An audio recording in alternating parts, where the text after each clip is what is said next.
Hi, everyone. I'm George Jackson, executive producer of GovExec TV.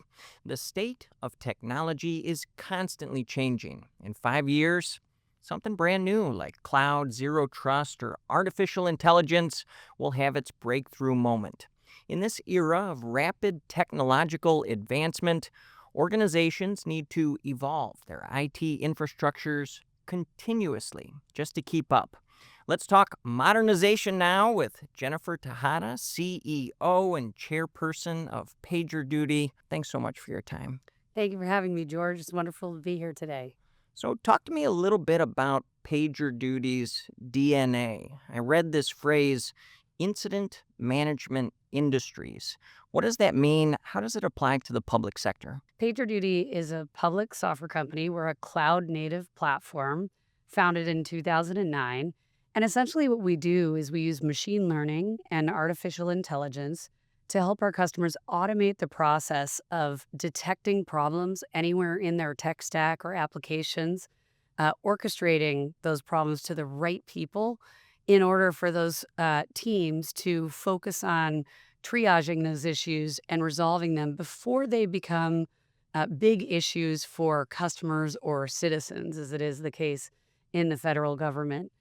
We work a lot with software developers, and one of the things we know from studying and talking to developers over time is that developers spend about 60% of their time fixing broken technology instead of developing products and services, innovating and shipping code on behalf of their end user. And like I said, in the public sector, that is the citizen. And so, one of the things that we've always worked to do is automate the way our customers operate in service of them being able to innovate more readily and more often.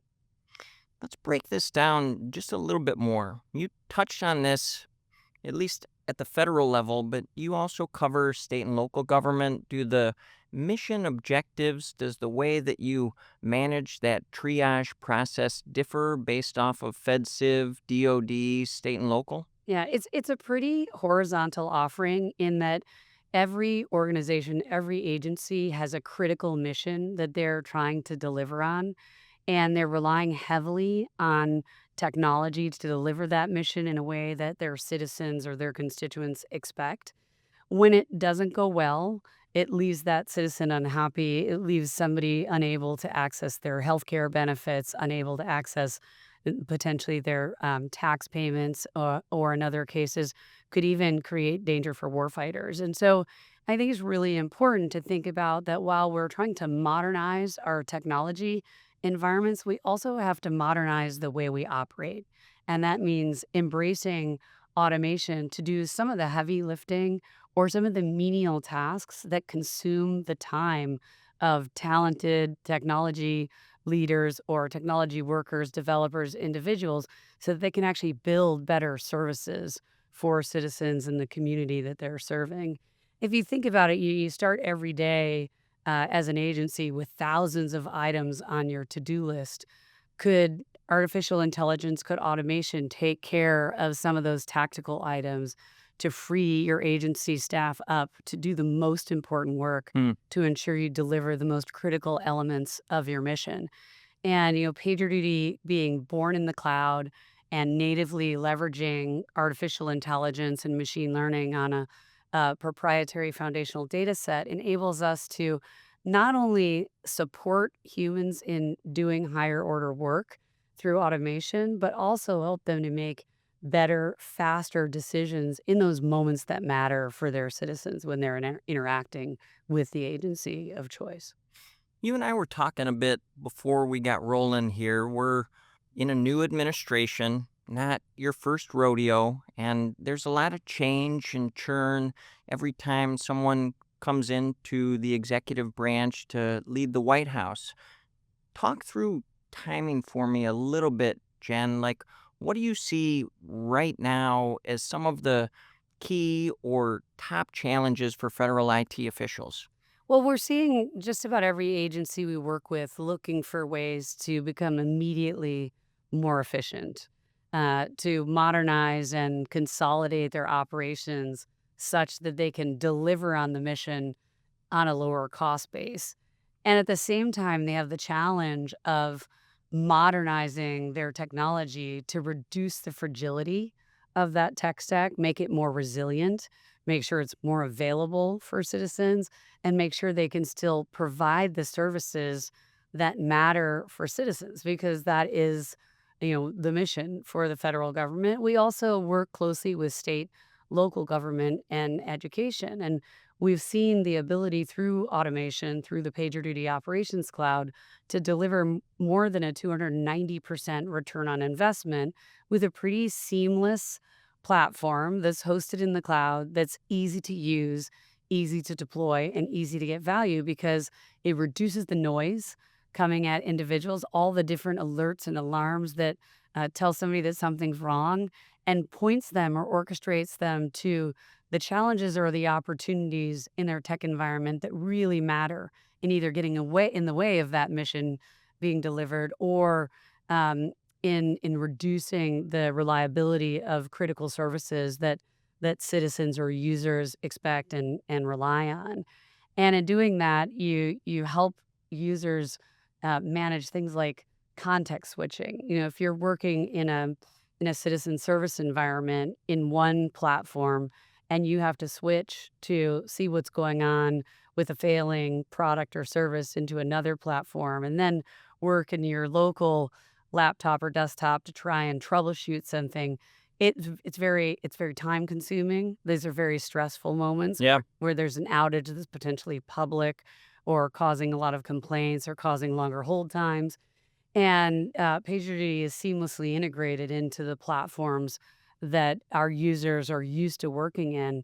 And it reduces that contact switching, but helps them get back to work on the things that matter quickly, but also helps citizens get back engaged and complete the transaction that they're trying to work through with the agency that they're working with at the moment.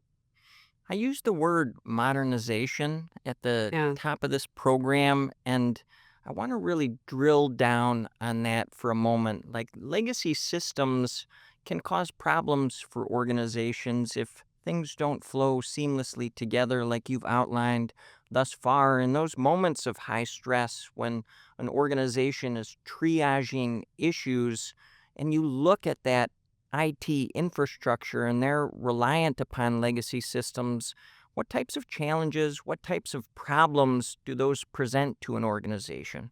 Yeah, we call it tech debt. When you over time build up legacy or aging systems that don't serve your mission very effectively, you're essentially accumulating tech debt, and eventually that tech debt comes to call, and does so through failure. And it's there's never a single failure. It's usually a series of small events that conspire to become a major incident or a major outage or something that truly disrupts a service. It often happens when certain services are under significant pressure, whether it's during surge time when people are trying to access their health benefits, or when they're trying to submit their taxes, or when they're trying to provide input to agencies like FinCEN.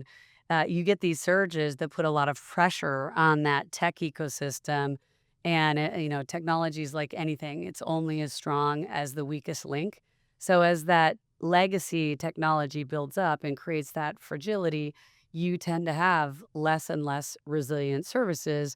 And because we are so accustomed to working in a digital world, we're so accustomed to achieving everything we want to do in our daily life through a mobile application or a web application.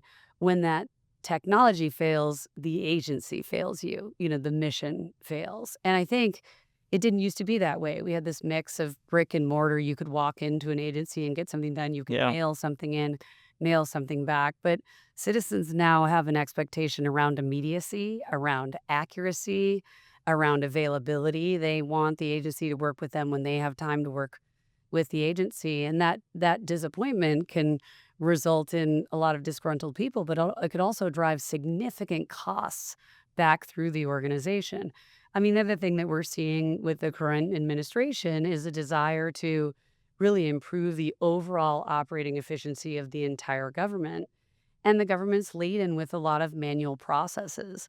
And that's not because people aren't smart and they're not intending and trying to do the right things. It's because they don't have the automation and the technology platforms that can support them in doing their most important work, the highest order work, the innovation that the government requires to be successful in with at the lowest cost base or in the most efficient way. And so most of the automation that we've designed into our platform is what we call human in the loop automation. It's in service of helping an individual or a team get their job done more effectively and more efficiently in a shorter time period with less cost by automating, or abstracting some of the more tedious, repetitive work through automated workflows, through runbooks, and freeing up that person, to spend, instead of spending 60% of their time fixing problems, tech problems, spending 60% of their time building new modern applications that support the mission. Sure.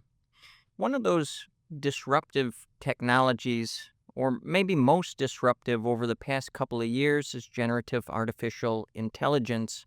I'm going to give you kind of a make up your own adventure kind of question here I as we love close, your own Jen. adventure. But look into your crystal ball a bit. Yeah.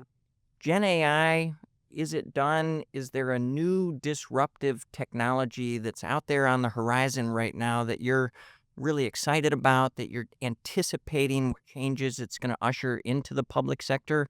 What's that next disruptor? Well, I believe that artificial intelligence will be the most significant technology transition someone my age will have seen in my lifetime. And it's because there are so many sort of endless applications of how you can use artificial intelligence to accomplish everything from simple tasks to complicated projects much faster with better access to information and support, whether it's automation in the way you write something, automation in the way you research something, or even automation in the way you construct, create, or build something. And as we all become sort of digital workers, digital humans, being able to seamlessly leverage artificial intelligence in your work, in your life, I think becomes a really important opportunity for every person. And one of the things that's made artificial intelligence already such a significant needle mover is the fact that it is quite intuitive. The concept of a chat box, what a lot of people understand Sure. from Chat GPT, it's for any individual consumer, it's easy to just type a question in and get an answer and then iterate from there. I mean, we call that prompt engineering, but my, mother who's nearly 80 is able to use ChatGPT to find recipes that are highly reviewed and well tested, right? So I think when you think about how this could eventuate, we see customers, agencies, state and local government, the commercial and private sector, we see all of these organizations in very early stages of figuring out what are the most valuable ways, the optimal use cases to deploy artificial intelligence, both on behalf of their employees or their workers and on behalf of their customers or citizens. And so we started like at PagerDuty. AI has been part of our platform for more than a decade. We started with machine learning and analytical AI. We've added generative AI features. We call it PD Advance or PagerDuty Advance. It's like having an assistant responder who helps you speed up the process, who can draft updates for you, can suggest the best next step for you, can identify the right subject matter expert that you might need to resolve or triage a really important incident that's impacting the mission that you're trying to deliver. What we're also seeing is more than 51% of companies we talk to are already deploying agents, AI agents, which is kind of the next stage of artificial intelligence at work in both the private and public sector. And again, these agents are almost like having virtual new staff members that you have to manage, like you manage employees, but can pick up some of the work that is maybe not work, it's burdensome work that people don't like to Hmm. do. It's not fulfilling work. It's often, like I said, tedious, repetitive, and they can get it done much faster. They just go off and they get the work done. My sense is that artificial intelligence isn't a replacement for human beings. It actually is a very powerful technology that can shift humans to working on higher value, more innovative work, and it can make our lives easier and better. And I think, to your question earlier, we're in very, very early days. Always great talking technology and modernization with a fellow Midwesterner, Jennifer Tejada, CEO and chairperson over at PagerDuty. Thanks so much. Thank you so much for having me, George. It's great to have you, and great to have you, audience, for GovExec TV. I'm executive producer George Jackson. Have a great day.